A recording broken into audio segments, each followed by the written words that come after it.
आज की इस वीडियो में हम लोग देखेंगे लेंस सूत्र। दर्पण सूत्र हम पिछले वीडियो में प्रूफ करा चुके हैं और उस वीडियो का लिंक आपके डिस्क्रिप्शन में, यहाँ से जाकर आप चाहे तो दर्पण सूत्र को भी देख सकते हैं। और आज हम लोग पढ़ेंगे लेंस सूत्र। तो लेंस सूत्र में देखो क्या होता है, माइनस होता है, जबकि दर्पण सूत्र में प्लस था। 1/f बराबर 1/v प्लस 1/u जो दर्पण सूत्र होता है उसे हमने प्रूफ करा दिया है।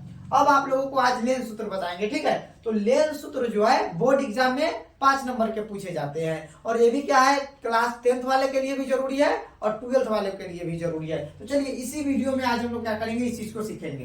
तो देखिए यहाँ पे क्या किए कि लेंस के f1 और 2f1 के बीच यदि प्रतिबिंब वस्तु को रखे तो उसका प्रतिबिंब 2f2 और अनंत के बीच बनता है। ये भी आपको पिछले वीडियो में बता दिए हुए हैं। अब क्या हुआ हम लोग देखेंगे। देखो जब वस्तु को f1 और 2f1 के बीच रखे तो उसका प्रतिबिंब कहाँ बना, 2f2 और अनंत के बीच बना। देखिए यहाँ पे हम लोगों के पास बना है ABO त्रिभुज और एक है A', यानी ये वाला त्रिभुज है और एक इस जो सामने इस त्रिभुज को देखिए। तो इसी त्रिभुज को हम लोग क्या करेंगे, सबसे पहले समरूप करेंगे। तो सबसे पहले देखो AB क्या है हमारा, AB पहले देख लो, AB वस्तु है, A', क्या है हमारा प्रतिबिंब है।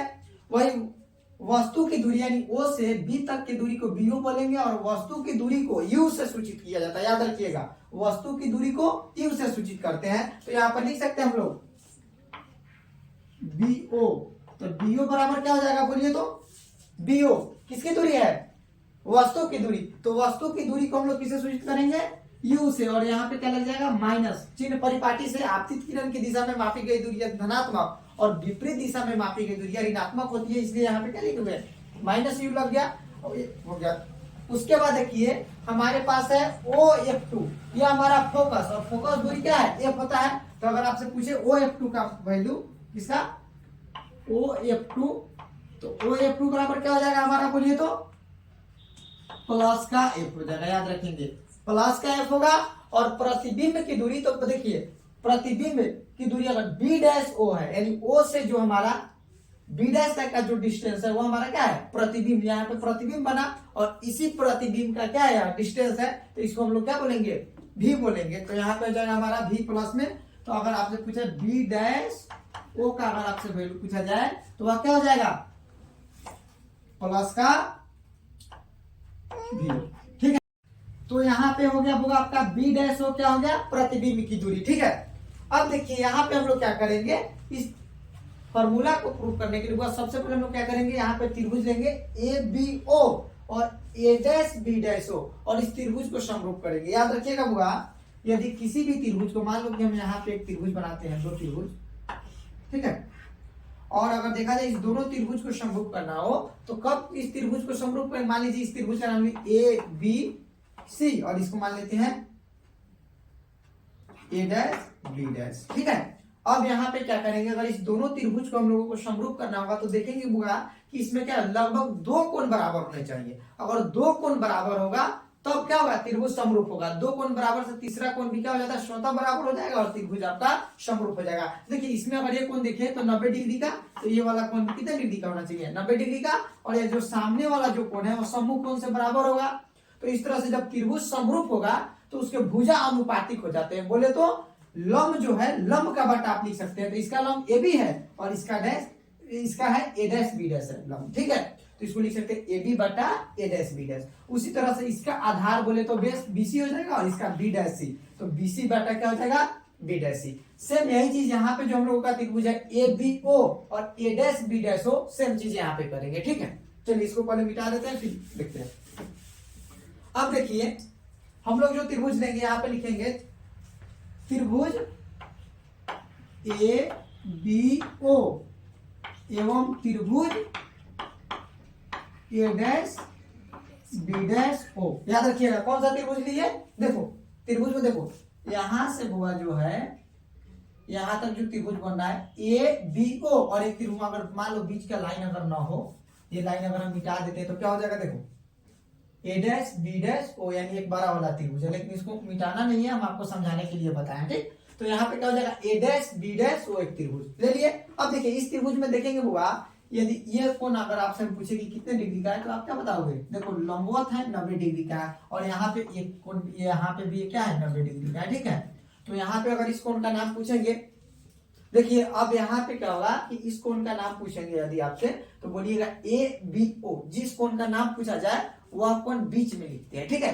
तो इस कोण का नाम पूछेंगे तो क्या लिखेंगे? ABO किसके बराबर है? A dash B dash O के, यानी इस कोण के बराबर है। तो लिखेंगे त्रिभुज यानी किसमें? ABO एवं A dash B dash O में कोण, उस कोण का ABO बराबर कोण A dash B dash O। अब ये दोनों कोण किस कारण से बराबर है? क्योंकि दोनों कोण क्या है? 90 डिग्री के है। तो बोल देंगे क्वेश्चन में लिख सकते हैं समकोण है, या लिख सकते हैं हम लोग कितने? 90 डिग्री के। कितने डिग्री के हैं? वह 90 डिग्री के, आप लिख सकते हैं समकोण है, ठीक है। उसके बाद देखिए ये जो कोण है सामने सामने की कोण क्या है? आपस में बराबर होगी। तो यदि इस कोण का नाम हम पूछेंगे आपसे तो बोलिएगा AOB, और इस कोण का नाम पूछा जाता है A डैश OB डैश। आपस में क्या है? बराबर है। किस कारण से? समकोण से। तो लिखेंगे कोण A डैश AOB बराबर कोण A डैश OB डैश। और इसका कारण क्या है होगा बोलिए तो इसका कारण हो जाएगा हुआ सम्मुख कोण से। किससे हो जाएगा? सम्मुख कोण से, याद रखिएगा किससे? सम्मुख कोण से, ठीक है। उसके बाद हम लोग देखेंगे हुआ जब देखिए दो कोण बराबर तो तीसरा कोण यानी ये वाला कोण और ये वाला कोण आपका स्वतः बराबर हो जाएगा। तो यदि इस कोण का नाम बोले तो क्या लिखिएगा? BAO, और इस कोण का B dash A dash O। तो लिखेंगे कोण BAO बराबर कोण B dash A dash O। और इसका क्या क्वेश्चन में क्या लिखेंगे हुआ? इसका क्या कारण है? तो अन्य दो कोण क्या है? बराबर है, ठीक है। क्या हुआ? अन्य दो कोण बराबर है, ठीक है। अब देखिए यहाँ पे हम लोग क्या करेंगे? अब देखिए त्रिभुज के बाद तीनों कोण बराबर हो गए तो हम बताए ना जब किसी त्रिभुज के तीनों कोण बराबर हो तो त्रिभुज क्या होते हैं? समरूप होते हैं। तो लिखेंगे इसलिए त्रिभुज ABO समरूप त्रिभुज, समरूप का चिन्ह है ABO समरूप त्रिभुज A dash B dash O, ठीक है। और जब त्रिभुज समरूप होंगे तो क्या हो जाएंगे? भुजा अनुपातिक हो जाएंगे यानी बट्टा में। तो हो जाएगा AB बटा A डैश B डैश, और दूसरा क्या हो जाएगा? BO बटा B डैश O। तो यहाँ पे लिखेंगे AB बटा A डैश B डैश बराबर क्या लिखेंगे? आपका हो जाएगा BO बटा B डैश O। देखो BO क्या है हुआ? इस त्रिभुज का आधार है, और यहाँ पे A dash B dash O में B डैश O क्या है? इस त्रिभुज का आधार है। तो उसको हम लोग क्या कर लिया? लिख लिया। अब इसको मान लेंगे वो हम लोग इक्वेशन फर्स्ट, याद रखिएगा इसको मान लेंगे इक्वेशन फर्स्ट, कोई दिक्कत नहीं। अब देखिए यहाँ पे क्या है? एक और त्रिभुज बन रहा है। यहाँ पे देखिए O ही माने हुए ना, O तो प्रकाशीय केंद्र है, E यहाँ पे हमने अपने से मान लिया। तो यहाँ पे EOF2 चाहे बोल सकते OEF2, कोई दिक्कत। और एक त्रिभुज बना A dash B dash F2, इसमें भी होगा क्या हो जाएगा? ये कोण 90 डिग्री का और ये कोण 90 डिग्री का बराबर हो जाएगा, और ये दोनों कोण आपस में क्या हो जाएंगे? सम्मुख कोण से। सामने का कोण क्या होता है? बराबर होता है। तो इस वजह से क्या हो जाएंगे? ये कोण भी बराबर हो जाएंगे, और जब किसी त्रिभुज के दो कोण बराबर तो तीसरा कोण स्वतः बराबर, और त्रिभुज क्या हो जाएगा? वह समरूप हो जाएगा। तो यहाँ पे हम लोग क्या करेंगे? सेम चीज को करेंगे। तो लिखेंगे अब त्रिभुज, लिखेंगे अब त्रिभुज कौन सा है? OEF2, चाहे लिख बोल सकते OEF2, और एक त्रिभुज है एवं कौन सा त्रिभुज था? A dash B dash F2, ठीक है। तो देखिए बुआ यहाँ पे हम लोग क्या करेंगे? इस कोण के यदि हम बात करें इस कोण का नाम तो बोलेंगे OEOF2, लिखेंगे कोण EOF2 बराबर कोण A dash B dash F2, A dash B dash F2। और इसका क्या कारण हो गया होगा आपका? क्या है 90 डिग्री का है। कितने डिग्री का है 90 डिग्री का, यानी समकोण है। दूसरा इस कोण का नाम अगर आपसे ओ F2E, इस कोण का नाम हो जाएगा, चाहे EF2O बोल सकते हैं आप इसको। इस कोण का हम लोग क्या नाम लिख देंगे बोलिए, OF2E बराबर कौन सा कोण आपका हो जाएगा A dash F2B dash, A dash F2B dash. कोई दिक्कत नहीं ना। और इसका क्या कारण हो जाएगा बुआ, क्या लिखेंगे, इसका अन्य क्या है बुआ, सम्मुख कोण से हो जाएगा। किस हो जाएगा, सम्मुख कोण से, ठीक है, सम्मुख कोण से यह बराबर हो जाएगा। उसके बाद हम लोग क्या करेंगे, जब हुआ किसी त्रिभुज के दो कोण बराबर, तो तीसरा कोण क्या हो जाएगा, स्वतः बराबर हो जाएगा और त्रिभुज समरूप होगा। तो हम लोग डायरेक्ट लिख सकते हैं, इसलिए त्रिभुज OEF2 समरूप त्रिभुज A dash B dash F2। हुआ जब त्रिभुज समरूप तो भुजा अनुपातिक, तो लंब लंब का बट्टा होगा और आधार आधार का बट्टा होगा। तो हुआ लंब इस त्रिभुज का बोलिए तो OE बट्टा A डैश B डैश हो जाएगा। क्या हो जाएगा, OE बट्टा A डैश B डैश बराबर क्या लिखेंगे, हुआ इसका बोलिए तो अब हो गया इसका आधार OF2 बट्टा B डैश F2। तो लिखेंगे OF2 अब बटा B डैश F2।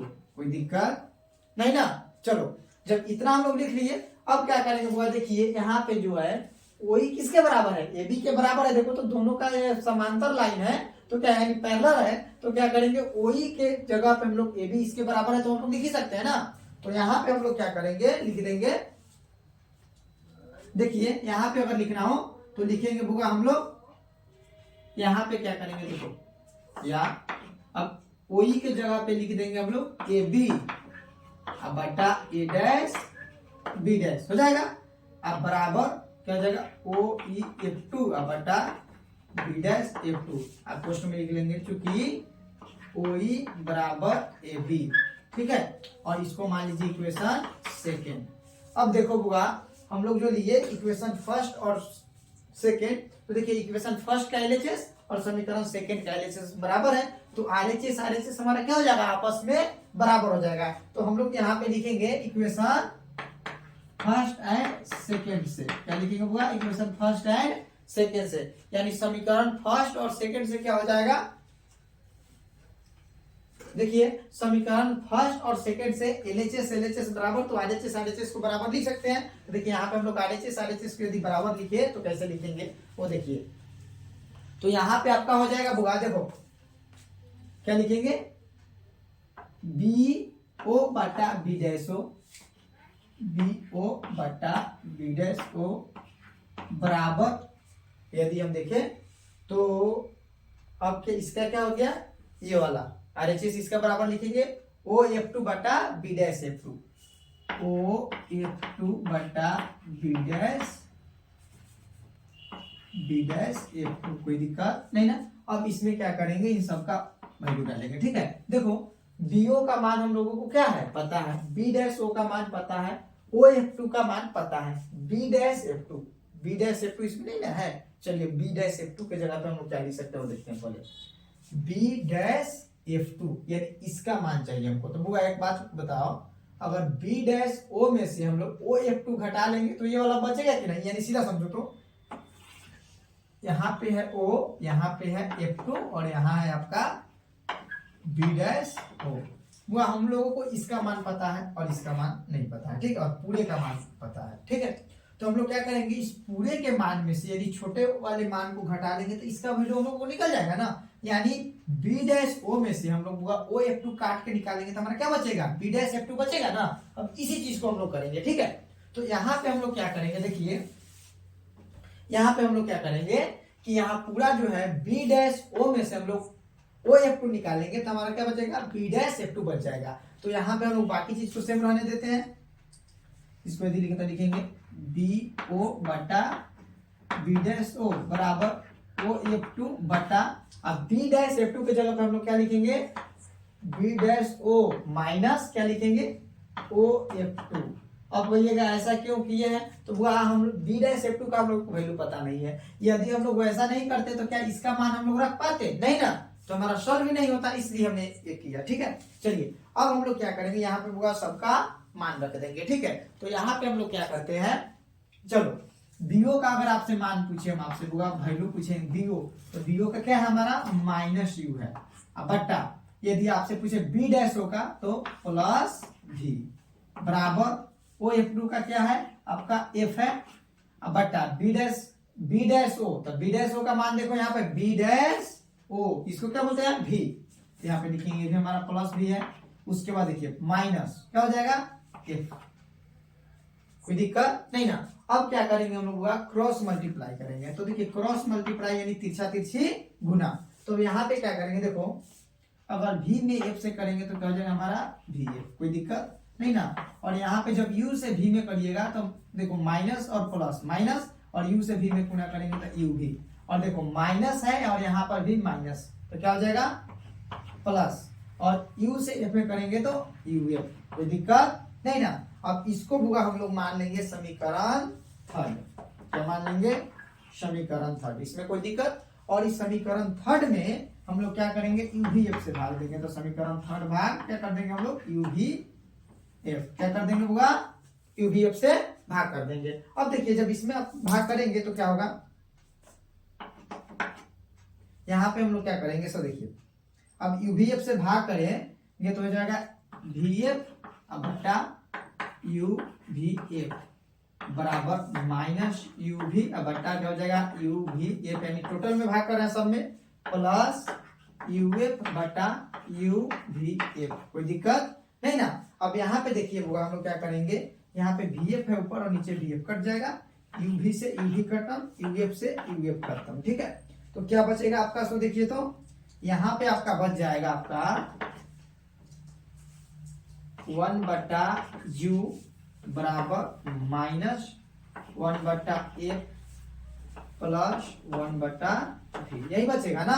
अब क्या करेंगे होगा, इस माइनस 1 बाई एफ को इस साइड भेजेंगे और इसको इस साइड भेज देंगे। ठीक है, तो यहाँ पे हमारा जो होगा प्राप्त होगा, देखिए क्या हो जाएगा, इस बराबर की इस साइड इसको भेजेंगे और इसको इस साइड लाएंगे, इधर माइनस में उस साइड जाएगा तो प्लस में हो जाएगा, तो लिख सकते हैं इसको 1 बाई एफ प्लस में हो जाएगा, बराबर हुआ 1 बाई वी है, और बराबर की साइड u प्लस में है, इस साइड आएगा तो माइनस में 1 बाई यू हो जाएगा। देखिए तो इसी चीज को हम लोग प्रूफ कर रहे थे, तो हम लोग का क्या होगा लेंस सूत्र, हम लोग यानी लेंस फॉर्मूला क्या कर दिए, लेंस फॉर्मूला